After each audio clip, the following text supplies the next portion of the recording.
Salut tout le monde, je suis Jessica Dolcourt de CNET au CES 2013 et voici un first look du Yotaphone, pas Yoda, Yota avec un T. C'est un appareil vraiment intéressant, je ne sais pas par où commencer. Voici le concept. C'est un modèle haut de gamme de smartphone Android et quand vous le retournez, vous avez un écran e-ink, une sorte d'écran secondaire.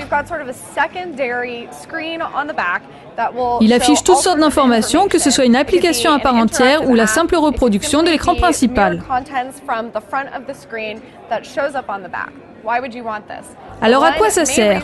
L'intérêt majeur, c'est l'économie de batterie. Par exemple, la batterie est très faible, vous avez vraiment besoin d'une carte sans forcément les détails ni les couleurs. Vous pouvez transférer la carte d'un écran à l'autre.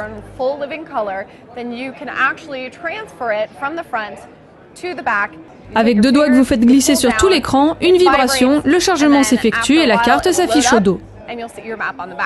L'autre usage, ce sont les applications dédiées. Quelques-unes ont été préinstallées sur ce modèle, mais Yotaphone veut fournir un SDK et permettre aux développeurs de créer leurs propres applications pour cet écran e-ink. Les deux modes majeurs pour cet écran seront donc la reproduction d'écran et les applications. L'écran du devant est HD, LCD et fait 4,3 pouces. L'écran de derrière aussi fait 4,3 pouces. La position de la caméra est intéressante. À l'arrière, elle est en bas, fait 12 mégapixels et capture en 1080p. Celle du devant fait 1,3 mégapixels et capture en 720p.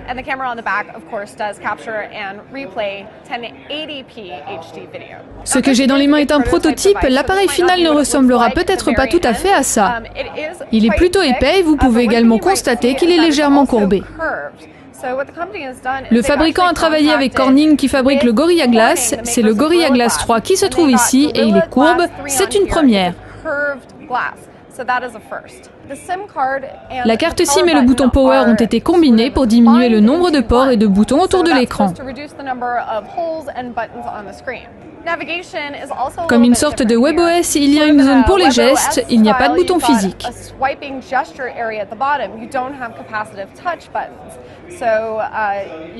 Un glissement latéral pour revenir en arrière, un grand glissement pour revenir à l'accueil, un appui long pour afficher vos derniers éléments. C'est la même chose de l'autre côté pour la navigation, il y a une zone en bas pour les gestes. Différents contrôles sont utilisés pour naviguer dans cet écran e-ink. Le cœur du téléphone est son processeur Snapdragon 1,5 GHz dual-core, mais cela pourrait changer, celui-ci est un prototype. Grosse capacité de stockage en mémoire flash, on parle de 32 ou 64 Go disponibles avec 2 Go de RAM. Il n'y aura pas de stockage externe supplémentaire, c'est pour cela que deux capacités seront proposées. Cet appareil a aussi une puce NFC et l'entreprise qui fabrique le Yotaphone est experte en modem LTE, donc il viendra sans doute avec un LTE 4G. Quand sera-t-il disponible? Vaste question. L'objectif est une sortie à la fin 2013, d'abord sur le marché russe, puis partout ailleurs.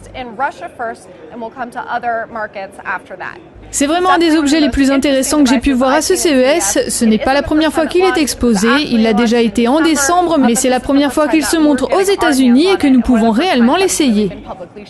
C'était Jessica Dolcourt pour CNET. Retrouvez plus d'informations sur le CES sur cnet.fr. En vidéo également sur Dailymotion YouTube et en podcast iTunes. Retrouvez-nous sur Facebook /CNET France et sur Twitter @CNET France.